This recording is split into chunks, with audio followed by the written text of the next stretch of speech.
त्यानंतर आणखी एक महत्त्वाची बातमी नीट प्रकरणी। नीट पेपरफुटी प्रकरणामध्ये शिवराज मोटेगावकर सीबीआयच्या ताब्यात आहे। नीट पेपरफुटी प्रकरणातली ही सगळ्यात मोठी बातमी सध्या समोर येते।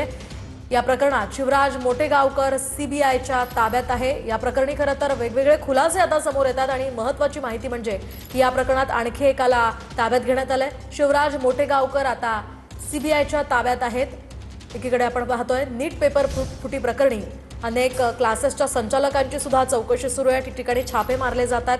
तर दुसरीकडे आता हे नवं नाव यामध्ये समोर आलेलं आहे।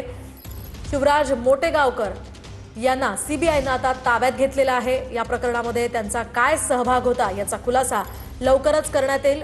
मात्र सध्या तरी नीट पेपरफुटी प्रकरणामध्ये शिवराज मोटेगावकर यांना आता ताब्यात घेण्यात आलंय। शिवराज मोटेगावकर हे लातूरमधील आरसीसी क्लासेसचे संचालक आहेत।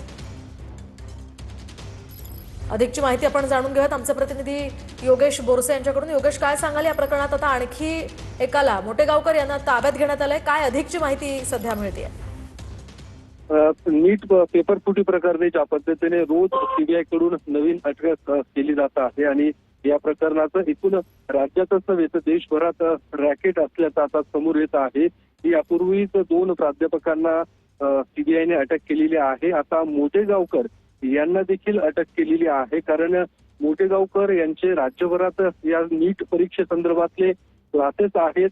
यापूर्वीच साधारणतः मागच्या आठवड्यात मोटेगावकर यांचे जे काही ज्या ठिकाणी क्लासेस आहेत, अर्थात पुणे, लातूर या ठिकाणी क्लासेसवरती सीबीआयने छापेमारी केलेली होती। या छापेमारीत काही महत्वाची कागदपत्र आणि इलेक्ट्रॉनिक गॅझेट देखील सीबीआयच्या अधिकाऱ्यांनी ताब्यात घेतली होती। आता थेट मोटेगावकर यांना सीबीआयने अटक केलेली आहे।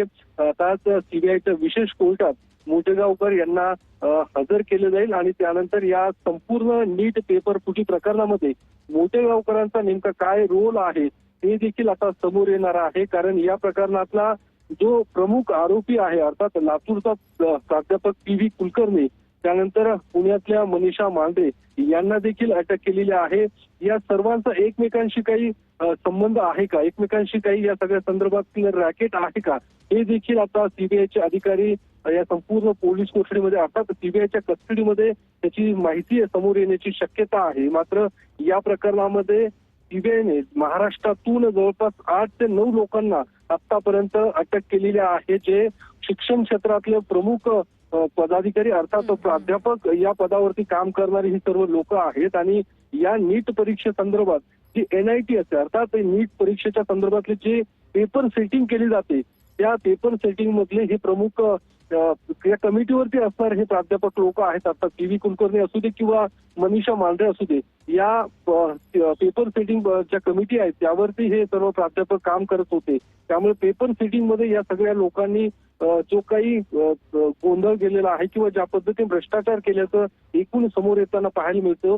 सीबीआयला देखील या संदर्भातला संशय आहे आणि त्यामुळेच या लोकांची अटक आता सीबीआय कडून केली जात आहे आणि या पुढच्या काळात देखील आणखीन काही लोकांना अटक होण्याची शक्यता देखील वर्तवली जात आहे। कारण याचं रॅकेट नुसतंच महाराष्ट्रापुरतं नाही, राजस्थान आहे, मध्य प्रदेश आहे आणि महाराष्ट्रातल्या लातूर, पुणे, छत्रपती संभाजीनगर या शहरांमध्ये देखील नीट पेपर फुटीचं रॅकेट पसरल्याचं पाहायला मिळतंय।